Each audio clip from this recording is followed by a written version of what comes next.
Olá, senhores. Bora aí para mais uma questão de eletrostática. Olha só, duas cargas elétricas pontiformes, Q1 e Q2, estão fixas sobre uma circunferência de centro O, conforme a figura.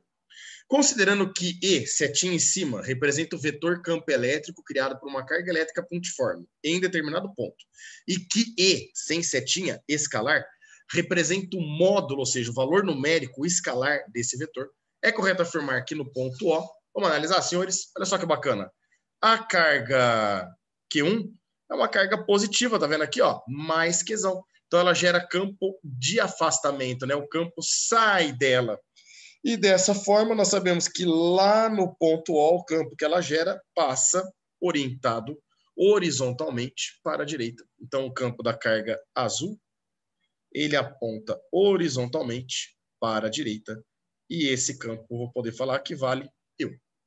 Se a gente analisar agora a carga Q2, a gente percebe que a carga Q2 é uma carga negativa, olha lá, menos 2 Qzão. Tem um valor que é o dobro da carga Q1, né?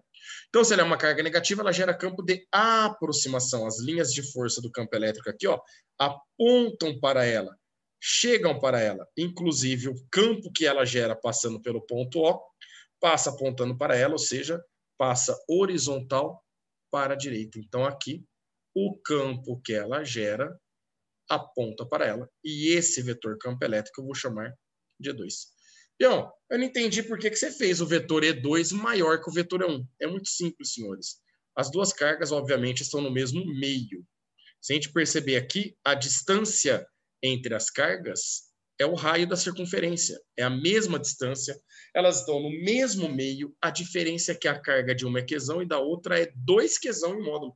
Como a carga de uma é o dobro da outra, com certeza o campo gerado pela 2 é o dobro do campo gerado pela 1. Querem ver? Vamos calcular esses valores?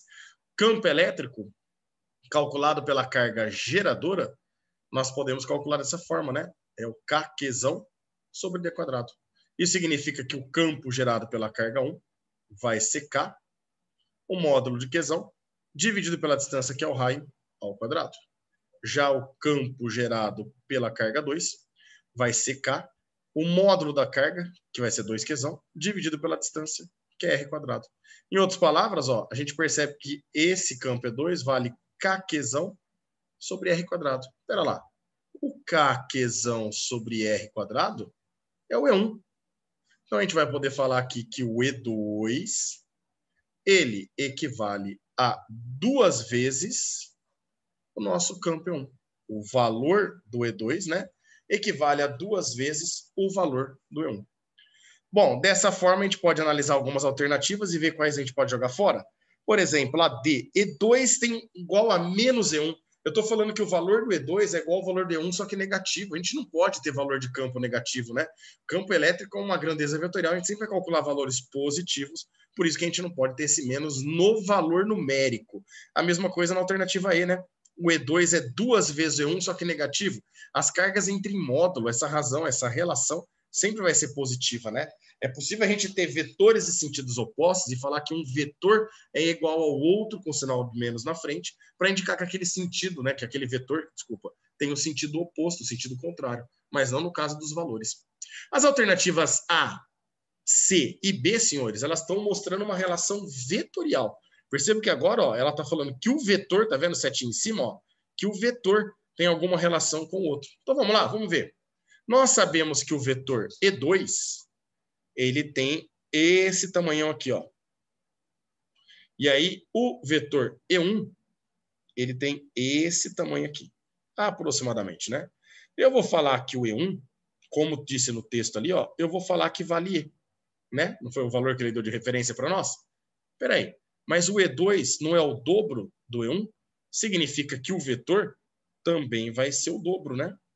Então, se a gente está falando que o vetor 2 tem o dobro do tamanho do vetor 1, a gente vai poder colocar na relação vetorial, falar isso daqui, ó, que o vetor E2, ele equivale a 2 vezes o vetor E1 para nós. Do tipo, se a gente pegasse aqui o vetor E1 e somasse ele novamente, ó, 2 vezes, o vetor E1 dá exatamente o tamanho do vetor E2 para nós.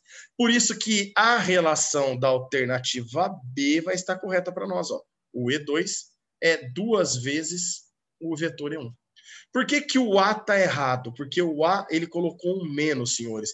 Essa relação ela é possível, até para vetores é possível. Pião, mas como seria possível isso? Se você tivesse, no caso aqui, esses dois vetores, ó, desculpa, o vetor E1 e o vetor E2, só que o vetor E1, por exemplo, no sentido contrário, tá? Nesse caso aqui, ó, o E2, o vermelhinho, né, vamos falar assim, ele tem o dobro do tamanho do azul, só que o azul aponta para o sentido contrário. Então, a gente falaria que esse E2, ele equivale a 2 vezes o E1, só pegar certinho aqui para vocês, ó, a 2 vezes o E1, só que não apontando para o lado dele, né? Apontando para o lado contrário. Então, eu teria que colocar um menos na frente para inverter esses vetores. Se fosse essa relação realmente, a alternativa A estava correta, mas os dois vetores já têm o mesmo sentido e, portanto, a alternativa A está errada. E a alternativa C fala que E2 e E1 têm o mesmo tamanho, a gente não precisa nem discutir aqui. Fechou, meninos? Então, um grande abraço a todos e até a próxima.